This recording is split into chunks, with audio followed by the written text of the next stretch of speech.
Xiao Yan tidak berkata apa-apa lagi, melainkan bergerak dan berubah menjadi pelangi panjang tanpa menoleh ke belakang, lalu menghilang ke dalam pasir kuning bersama Ye Beijing dan Xiao Yueli. Itu terserah kamu. Suara dingin Xiao Yan datang dari pasir kuning, Feng Xichang. Bagaimana dia bisa memiliki harapan? Setelah Xiao Yan pergi, wanita dengan ular berbisa melilitnya di belakang Feng Xichang. Dia membuka bibir ungunya dan bertanya. Orang ini memancarkan energi dan darah yang kuat. Untuk menghadapi monster luar angkasa, ia mesti mempunyai kekuatan fisik yang cukup kuat sebagai pendukung. Orang ini sangat cocok.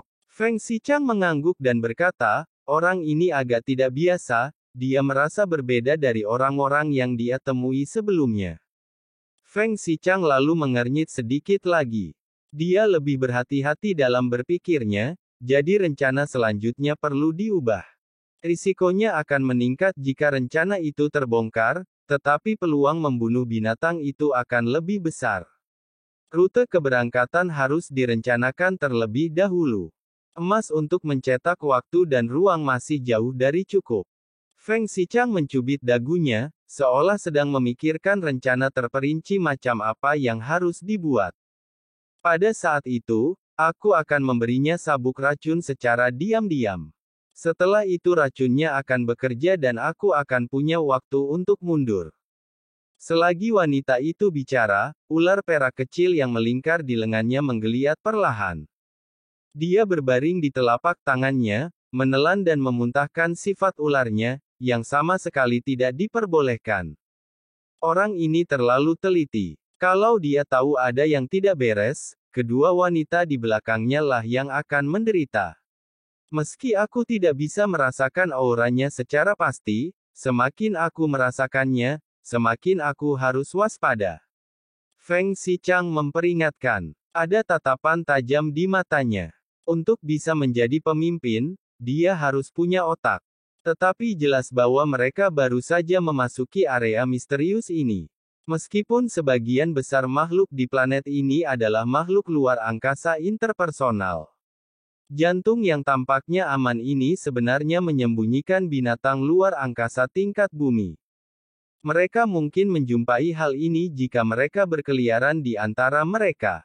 Jika Anda dapat membunuh semua monster tingkat bumi, maka Anda akan memenuhi syarat untuk bergabung dengan kami dalam membunuh monster ancaman luar angkasa. Feng Xichang berkata perlahan. Setelah dia selesai berbicara, kedua gadis itu tidak mengatakan apa-apa lagi. Ketiganya langsung menghilang ke dalam pasir kuning.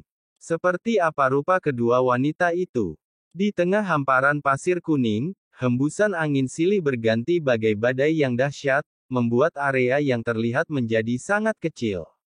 Dengan cara ini, ruang di sini bisa disembunyikan dengan lebih baik, dan kemudian serangan diam-diam bisa dilancarkan terhadap orang-orang di dalam, dan mereka yang kekuatannya lebih lemah bisa mati.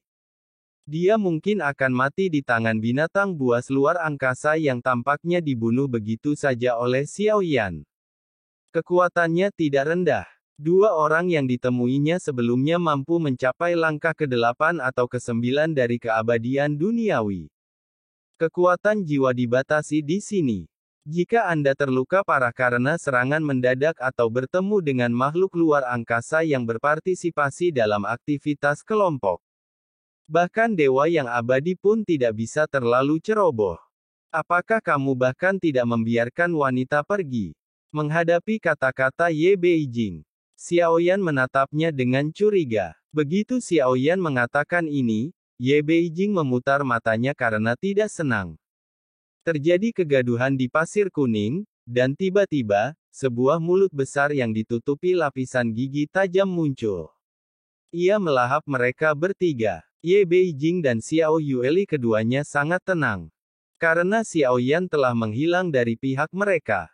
Menghadapi mulut besar itu, Xiao Yan menyerbu ke perutnya sambil membawa api.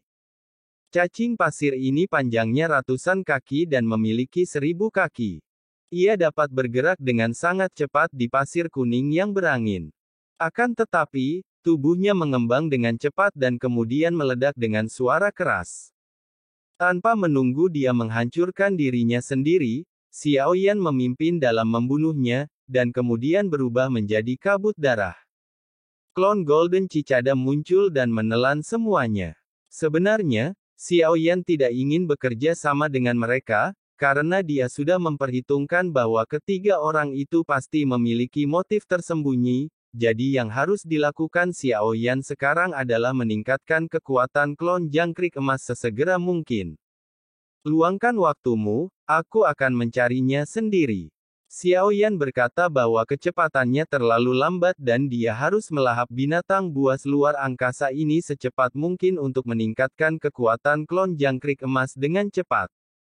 Kekuatan ruang di sini terlalu rendah untuk meredakan peradangan. Setelah klon Golden Cicada melahapnya, kecepatan perbaikannya juga sangat lambat. Oleh karena itu, perlu melahap sejumlah besar binatang luar angkasa. Menginjak guntur berduri, Xiaoyan menggunakan tubuhnya yang kuat untuk mengamuk di tengah badai. Tanpa kecuali, makhluk luar angkasa di sini jauh dari sebanding dengan obat anti-inflamasi.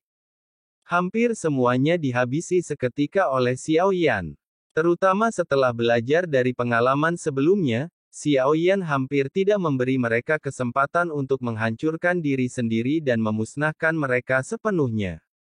Jumlah terbesar makhluk luar angkasa tersembunyi di pasir kuning dan badai pasir, dan di tanah. Meskipun jumlahnya jauh lebih sedikit, ada pula makhluk luar angkasa yang mengandung zat sangat beracun, dan semuanya berbeda. Kalajengking dan ular berbisa secara kolektif disebut binatang angkasa. Setelah membunuh mereka, mereka akan meninggalkan esensi waktu dan ruang. Tidak butuh waktu lama sebelum dia telah mengumpulkan lebih dari selusin di antaranya. Setelah terus-menerus melahap binatang buas luar angkasa ini, klon Golden Cicada telah mencapai keabadian ilahi tingkat kedua. Sudah beberapa waktu sejak pertempuran terakhir, dan alam klon Jin Chan hampir jatuh ke ambang keabadian ilahi dan keabadian duniawi. Sekarang, Xiaoyan sekali lagi mulai menggunakan kekuatan klonnya untuk melahap wilayahnya, dan baru saat itulah ia berkembang lagi. Meskipun kemampuan kloningan jangkrik emas sangat kuat, namun ada juga kekurangannya. Dengan mengandalkan melahap, kloningan tersebut dapat memperoleh kekuatan tempur yang kuat untuk sementara waktu. Setelah menyatu dengan tubuh aslinya, kloningan tersebut dapat memungkinkan Xiaoyan memiliki kemampuan tempur beberapa tingkat. Namun semakin intens pertarungannya, maka semakin cepat pula kekuatan tempur klon Golden Cicada akan terkuras habis, ya. Klon Golden Cicada hanya dapat digunakan sebagai kartu truf. Saat menggunakan kartu truf ini, Anda dapat membunuh dengan satu serangan, atau mengandalkan kekuatan tempurnya untuk melarikan diri saat menghadapi bahaya ekstrim. Selanjutnya, Xiaoyan berencana untuk membuat kartu truf ini sekuat mungkin, sehingga setidaknya saat menghadapi bahaya nyata, dia tidak perlu bergantung pada 7 Ye Jue dan dapat melarikan diri dari Ye Beijing. Dan di area yang luas dan misterius ini, Xiaoyan melihat beberapa sosok. Kita bisa tahu sekilas bahwa semua orang kuat dari alam dewa kuno telah tiba, dan dia pasti meningkatkan pencarian. Kali ini kita harus bergabung untuk memusnahkannya. Orang yang sedang berbicara saat itu adalah seorang laki-laki dengan ekspresi muram dan niat membunuh yang terpancar di wajahnya yang dingin. Kalau saja Xiaoyan melihat wajah ini, dia pasti akan terkejut sekali, karena seharusnya ini adalah monster Ning yang telah dibunuhnya di dunia kuno para dewa dan iblis dengan menggunakan belati Tongyu pemberian Xiaoyan. Tidak hanya itu, tidak jauh dari Ning Yao, ada sosok lain, yang juga merupakan Tian Xun, yang telah dibunuh oleh Xiaoyan. Mereka dibangkitkan dan menerobos dari puncak tingkat ke-9 keabadian duniawi menuju keabadian ilahi. Selain itu, ke-10 Raja Spiritual Tianren Mansion pun diberangkatkan, seolah-olah mereka harus berpartisipasi dalam operasi ini. Bunuh Xiaoyan sepenuhnya dalam badai ini. Jika Anda memiliki berita, segera beritahu kami dan ambil tindakan hanya jika Anda benar-benar yakin. Jangan bertindak impulsif. Fuxing memimpin dan berteriak dengan suara yang dalam.